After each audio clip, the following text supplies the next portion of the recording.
Olá pessoal, sejam muito bem-vindos a esse capítulo onde nós vamos falar sobre sistema imune artificial e, em especial, o algoritmo da seleção clonal.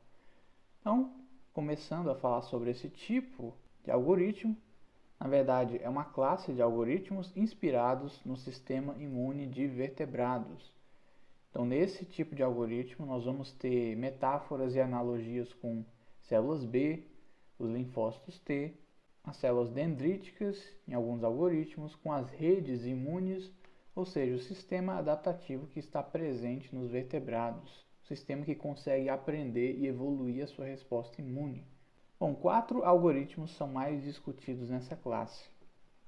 O algoritmo da seleção clonal, que é o principal algoritmo que nós vamos falar aqui, algoritmo da seleção negativa, algoritmos baseados em redes de células imunes e algoritmos baseados em células dendríticas, nos quais a maioria das aplicações é desenvolvida em torno desses dois aqui, o algoritmo da seleção clonal e o algoritmo da seleção negativa.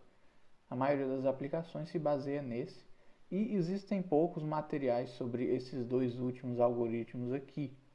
Os algoritmos baseados em redes de células imunes, que de certa forma se comportam como redes neurais, eles têm algumas propriedades semelhantes a redes neurais e são utilizados para clusterização de dados, visualização, e aqui nós temos os algoritmos de células dendríticas utilizados em processos de hierarquização de interpretação de dados. Bom, falando sobre o processo de seleção clonal, ele se assemelha de certa forma ao processo de evolução biológica.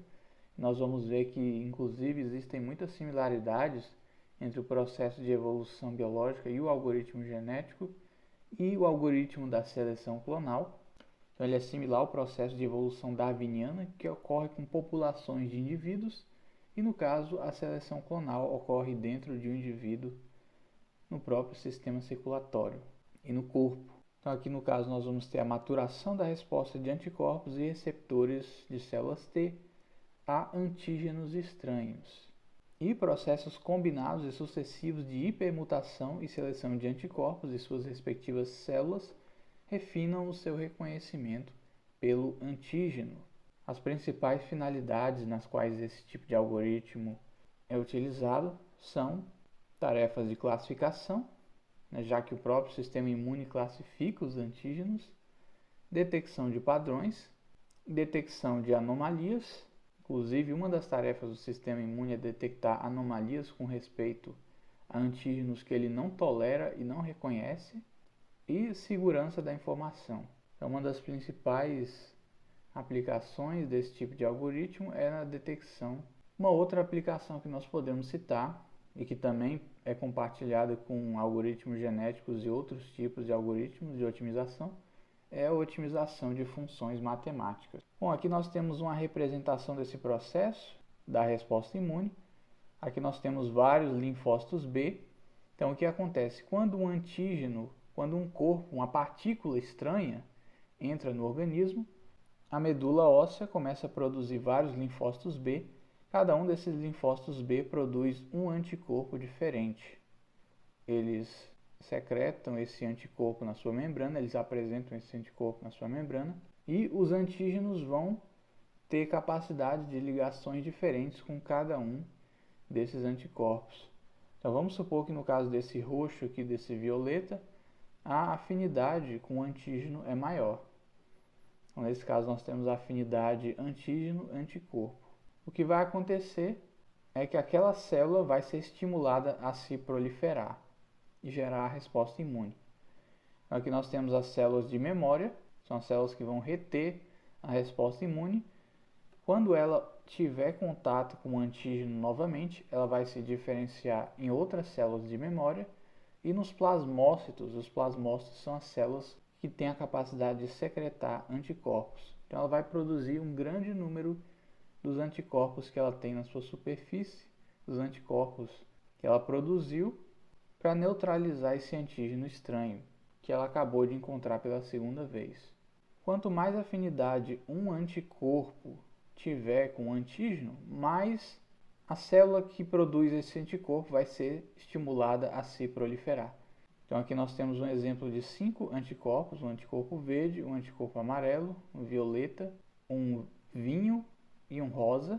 Então esses 5 anticorpos vão ter afinidades diferentes. Vamos supor, por exemplo, que o anticorpo verde tem uma afinidade de 60% com o antígeno e vamos supor que esse anticorpo violeta aqui tem uma afinidade de 80% com o antígeno. Então perceba que dependendo da afinidade desses anticorpos com esses antígenos, as células que produzem esses anticorpos vão ser estimuladas a se proliferar e à medida que elas se proliferam, elas produzem anticorpos. Então se esse anticorpo tem uma afinidade de 60% e esse tem de 80%, esse anticorpo aqui com 80% de afinidade vai produzir mais anticorpos do que esse aqui com 60%. Então, existe uma relação diretamente proporcional entre a afinidade de um anticorpo e o antígeno. Quanto mais afinidade o anticorpo tem com o antígeno, mais a sua célula produtora vai ser estimulada a se proliferar e mais esse anticorpo vai ser presente no soro desse animal ou dessa pessoa em contato com o antígeno. Já entrando na questão do algoritmo de forma um pouco mais matemática, um pouco mais numérica, vamos supor que nós possamos atribuir valores numéricos às afinidades desses 5 antígenos e vamos supor que esses 5 antígenos são os antígenos selecionados de uma população de 50. Então a afinidade aqui foi 60, aqui 65, aqui 80, aqui 70 e aqui 70. O que eu vou fazer? Eu vou somar todas as afinidades. Aqui eu tenho 335 e eu vou dividir cada afinidade dessas pela soma. Então aqui eu vou ter 0,17, 0,16, 0,24, 0,21 e 0,21. O que são esses valores? Esses valores correspondem às porcentagens que cada um desses anticorpos deve ocupar na população. Perceba que quanto maior a afinidade, maior é a porcentagem que esses anticorpos devem ocupar na população. E se a população é de 50 anticorpos, então nós temos que multiplicar esse número, essa razão, por esse número original para obter o valor absoluto de cada um desses anticorpos selecionados na população. Então aqui nós vamos ter 8 clones, 60 vezes 0,7, aqui 8 clones, aqui 12 clones, aqui 11 clones e aqui também 11 clones. Então aqui nós temos 8, aqui nós temos 8 também, aqui nós temos 12, aqui nós temos 11 e aqui nós temos 11 clones, totalizando a população de 50 anticorpos. Então tudo isso aqui se originou daqueles 5 anticorpos selecionados no início. E após essa seleção, esses anticorpos sofrem hipermutação. E a hipermutação, ao contrário da clonagem, ela é inversamente proporcional à afinidade. Ou seja, aqueles anticorpos dessa população que tiverem menos afinidade vão sofrer mais mutações em média do que aqueles anticorpos que têm uma maior afinidade. Porque veja bem, se um anticorpo já tem muita afinidade, ele não precisa melhorar tanto assim essa afinidade. Porque se eu tentar melhorar muito a afinidade, se eu tentar mudar muito esse anticorpo, é mais provável que a afinidade dele piore ao invés de melhorar.